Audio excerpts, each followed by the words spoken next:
Okay तो Sikandar movie के trailer को रिलीज हुए आज से 2 दिन लगभग हो चुके हैं, अगर मेरी गाड़ी ठीक है तो। वैसे नहीं 3 दिन। अरे यार ये गांजे नशे बहुत गंदे होते हैं। फिल्म का ट्रेलर बिल्कुल ओल्ड वाइन की तरह है कि जितनी बार देखो उतनी बार नशा ज्यादा बढ़ता जाता है। एंड सबसे बड़ी बात पता क्या है, यहाँ पर कुछ ऐसी चीजें मैंने नोटिस करी ट्रेलर के अंदर जो कि शायद से तुमने ना नोटिस की हो, क्योंकि मेरे अंदर दिव्य दृष्टि है। एंड इसी बात के लिए तो भाई सब्सक्राइब करने की भीख भी मांगते हैं ना कि भाई प्लीज सब्सक्राइब कर दो। तो खैर ज्यादा बकवास को ना करते हुए ट्रेलर के अंदर कुछ ऐसी डिटेल्स की बात करते हैं जो कि इस ट्रेलर को और इंटरेस्टिंग बनाता है।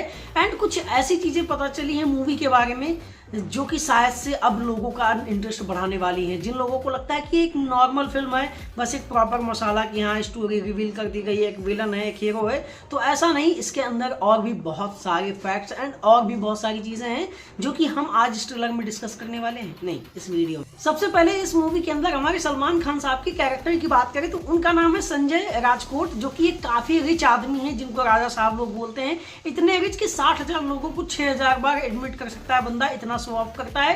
एंड इंटरेस्टिंगली मुझे एक चीज नोटिस हुई कि हमारे जो इस मूवी के डायरेक्टर हैं AR मुरुगदास साहब, उनकी जो गजनी फिल्म आई थी उसके अंदर भी हमारे आमिर खान साहब के कैरेक्टर का नाम संजय था। एंड एक्चुअली में वो जो कैरेक्टर है वो भी काफी अमीर होता है। तो उसके अंदर जो ट्विस्ट एंड टर्न्स आए थे, जो ट्रॉमा हमको मिला था, वो तो तुम भूल ही नहीं सकते हो। ये कोई पॉइंट नहीं था, बस ऐसे ही बता दिया मैंने। ट्रेलर की स्टार्टिंग में हमें एक सीन दिखाया जाता है जहां पर जो है संजय राजकोट और उसके 4-5 साथी जो है एक बोर्ड पे लगे हुए हैं कि मतलब पुलिस उनको तलाश रही है और उनके ऊपर अप्रॉक्सीमेटली कई सारे FIRs वगैरह रजिस्टर्ड हैं। एंड सेम उसी लोकेशन पर एक बार हमें सलमान खान साहब को एक डायलॉग बोलते हुए दिखाया जाता है कि भाई आप हमें बाहर ढूंढ रहे हैं और हम आपका यहाँ इंतजार कर रहे हैं। हाँ, कुछ लोगों ने ट्रोल किया कि भाई ये तो दीवार मूवी का डायलॉग है, तो चाचा दीवार मूवी लिखी भी किसने थी? उस बंदे के बाप ने लिखी थी, तो ऑफकोर्स उसके पास राइट्स हैं कि वो जितनी बार चाहे वो डायलॉग बोल सकता है। कॉपीराइट है भाई, अगर मेरे पापा ने लिखी होती तो मैं तो बोलता आगे पिक्चर के अंदर, तो तुम्हारे पेट में क्या दिक्कत हो रही है? लेकिन यहाँ पर सबसे बड़ी बात यह है कि मैंने इस सीन का जिक्र इसलिए किया है क्योंकि इस सीन के अंदर एक कैरेक्टर होता है पुलिस वाला जिसका नाम है प्रकाश, वो टकलू वाले अंकल। आजकल हर एक पिक्चर में पुलिस वाला बनता है और बहुत हरामी बनता है ये आदमी। उस आदमी को हम कई सीन्स में देख सकते हैं, लाइक जब सलमान खान साहब जो है अपनी टीम के साथ, यानी कि राजकोट वाली उन साथ में जो उनके साथ ही चलते हैं या फिर उनकी सेना चलती है 6-7 लोग जो कि ड्रेस पहन के, एक पुलिस स्टेशन के अंदर भी हम उस सीन को देख सकते हैं जहां पर वो बंदा खड़ा रहता है जिनको सलमान भाई समझा रहे होते हैं। जो मूवी के अंदर के मेन विलन बताए गए हैं यानी कि हमारे कटप्पा मामा, उनके साथ भी वो बैकग्राउंड में एक जगह पर हमको खड़ा हुआ दिखाई देता है। एंड ट्रेलर के एंड में भी हमारे सलमान भाई उसी बंदे के सामने एक डायलॉग मारते हुए दिखाई देते हैं कि भाई गंगा में डुबकी लगा लो वरना आप तुम्हारा कोई फ्यूचर नहीं है। दैट मीन्स वो उस बंदे को वार्न कर रहे हैं कि तुमने जो चीजें की हैं, तुम जिस साइड में हो उस साइड से हट जाओ।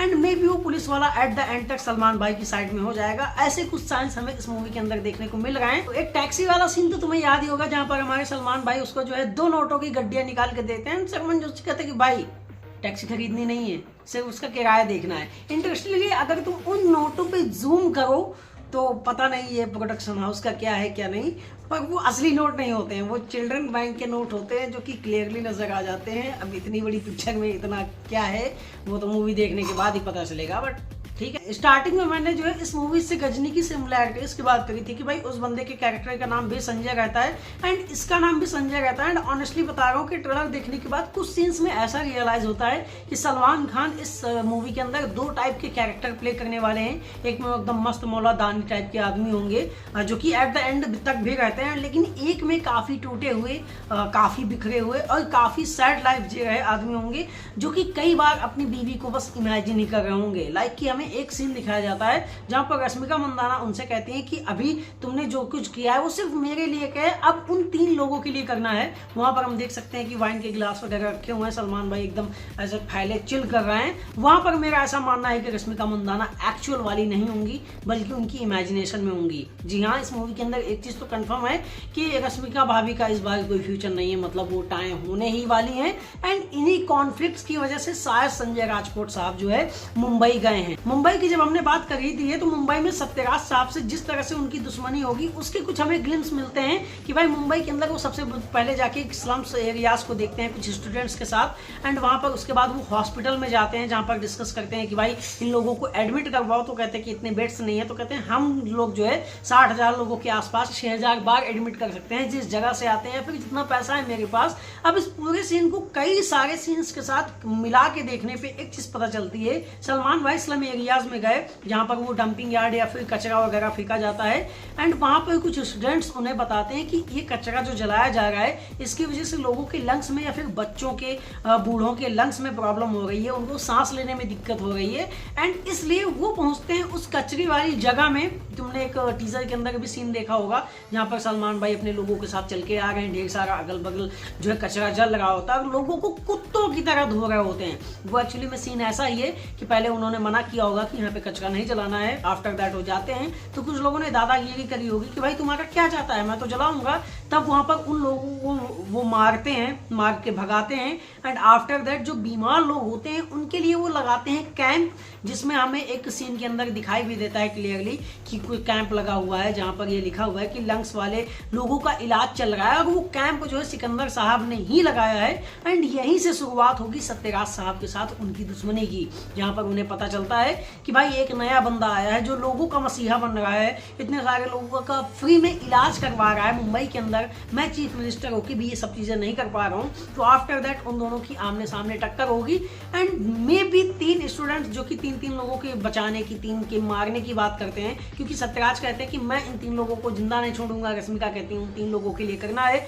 तो मे भी वो 3 कोई स्टूडेंट्स हो सकते हैं जिन्होंने इस प्रोटेस्ट को शुरू किया हो, एंड सत्यराज अब उनकी जान की दुश्मन बन गए, एंड सिकंदर साहब भी इसी फाइट में इन्वॉल्व हो गए। ऐसी कोई कहानी हो सकती है। इस फिल्म की कहानी सिंपल नहीं बल्कि ट्विस्ट एंड टर्न से भरी हुई होगी, एंड मे भी क्लाइमेक्स में एक हमको अच्छा खासा सरप्राइज भी देखने को मिले, और उसका हिंट दिया है इस मूवी के ट्रेलर ने। जी हाँ, अक्सर तुमने देखा होगा कि ट्रेलर के अंदर जो है कई बार क्या करते हैं, क्लाइमेक्स की अगर बहुत बड़ी फाइट चल रही है तब उसे दिखा देते हैं, रिवील करते हैं कि हाँ ऐसा कुछ होने वाला है ये क्लाइमेक्स, और पता चल रहा था क्लाइमेक्स होगा। जैसे कि सिकंदर के अंदर वो भालो वाला सीन है तो लगता है कि हाँ वो क्लाइमेक्स के आसपास का सीन हो सकता है, लेकिन तुम गौर से नोटिस करो तो सत्यराज और सिकंदर साहब का सामना हो रहा है, जहां पर सत्यराज को वो लात मार के गिरा रहे हैं, बुलेट को डॉच कर रहे हैं। तुम्हें लगता है कि कोई भी मेकर इतना बेवकूफ होगा कि मेन विलन को मेन हीरो किस तरह से मारेगा, वो उस चीज को रिवील कर देगा। तो इससे क्लियरली एक सिग्नल है कि Sathyaraj is not a main villain of this film, कोई तीसरा ही बंदा होगा जो कि पूरा गेम प्लान कर रहा होगा।